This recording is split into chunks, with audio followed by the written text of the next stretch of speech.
En août 2005, une tempête qui se formait dans les eaux chaudes de l'Atlantique semblait d'abord être un simple système tropical. Mais en quelques jours, ce système fut nommé Katrina et devint rapidement l'une des catastrophes naturelles les plus dévastatrices de l'histoire moderne des États-Unis.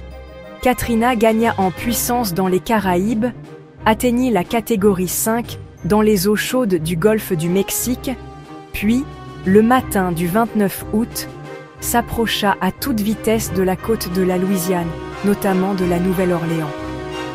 La ville de la Nouvelle-Orléans était largement en dessous du niveau de la mer et protégée depuis des siècles par un système de digues.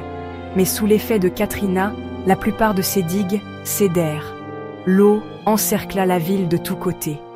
Plus de 80% de la ville se retrouvait sous l'eau, les transports, les communications et les infrastructures furent détruits.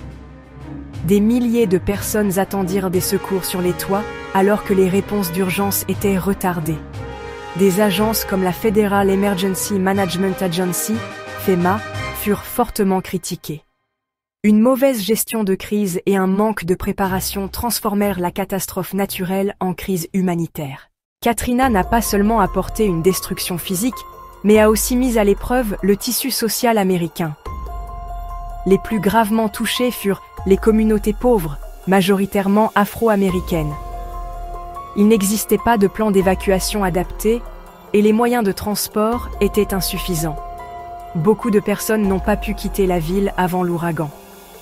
Les inégalités durant les secours, la représentation médiatique et les injustices mises en lumière ramenèrent les tensions raciales et sociales sur le devant de la scène. Avant Katrina, de nombreuses études universitaires et météorologiques avaient prédit le risque d'un ouragan majeur à la Nouvelle-Orléans. Les scientifiques soulignaient depuis des années que les digues ne résisteraient pas à une tempête de cette ampleur. En 2004, la FEMA avait même inclus ouragan majeur à la Nouvelle-Orléans dans sa liste des scénarios les plus plausibles et les plus effrayants. Mais ces avertissements se sont perdus dans la bureaucratie.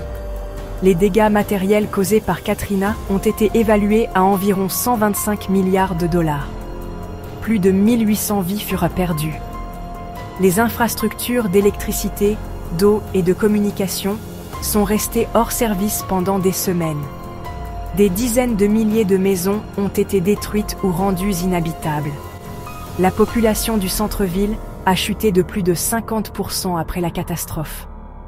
Katrina a suscité une indignation mondiale. Les grands médias comme CNN et BBC ont retransmis la catastrophe en direct pendant des jours. L'image des États-Unis en tant que superpuissance fut ébranlée, un gouvernement jugé incapable de protéger ses propres citoyens. L'aide internationale fut proposée. Certains pays voulaient envoyer de l'aide, mais les obstacles bureaucratiques compliquèrent leur efficacité. Après Katrina, de nombreuses études indépendantes et soutenues par le gouvernement ont été réalisées.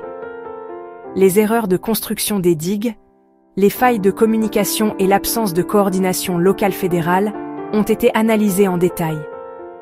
L'Académie nationale des sciences et le Congrès américain ont qualifié Katrina de chaîne d'échecs managériaux. Ces résultats sont devenus des références clés pour les scénarios de catastrophes futures. Katrina a été un signal d'alerte pour les États-Unis. Il y a eu une restructuration de la FEMA, un renforcement des digues et une révision des plans de gestion de crise en impliquant davantage les communautés locales. La Nouvelle-Orléans a entamé un processus de reconstruction. Cependant, certains quartiers ont été touchés par la gentrification, ce qui a rendu le retour des habitants à faible revenu plus difficile. Malgré tout, Katrina est devenue une étude de cas en urbanisme, gestion des catastrophes et adaptation à la crise climatique dans de nombreuses villes. Katrina n'a pas été seulement le signe du passé, mais aussi de l'avenir. Les scientifiques ont souligné que la hausse des températures des océans augmentait la puissance des ouragans. Cela signifiait que des catastrophes comme Katrina ne seraient pas rares, mais plus fréquentes. La planification urbaine fondée sur le climat est devenue un enjeu aux États-Unis et dans le monde. Les effets du réchauffement climatique commencent à impacter non seulement l'environnement, mais aussi la justice sociale et la sécurité.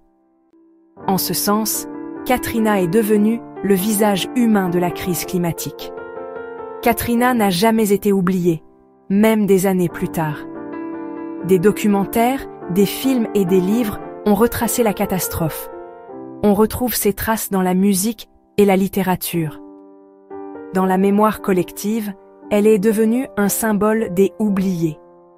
Cette tragédie a révélé non seulement la puissance de la nature, mais aussi l'impact destructeur de la négligence. Même si la Nouvelle-Orléans a été reconstruite, on continue de tirer les leçons de cette expérience. Prévenir des catastrophes similaires à l'avenir, c'est rendre hommage à l'héritage de Katrina. J'ai couvert l'impact destructeur et les conséquences sociales de l'ouragan Katrina. N'oubliez pas de vous abonner à ma chaîne pour plus de contenu de ce type, d'aimer la vidéo et de partager vos avis dans les commentaires. Chaque commentaire est très précieux.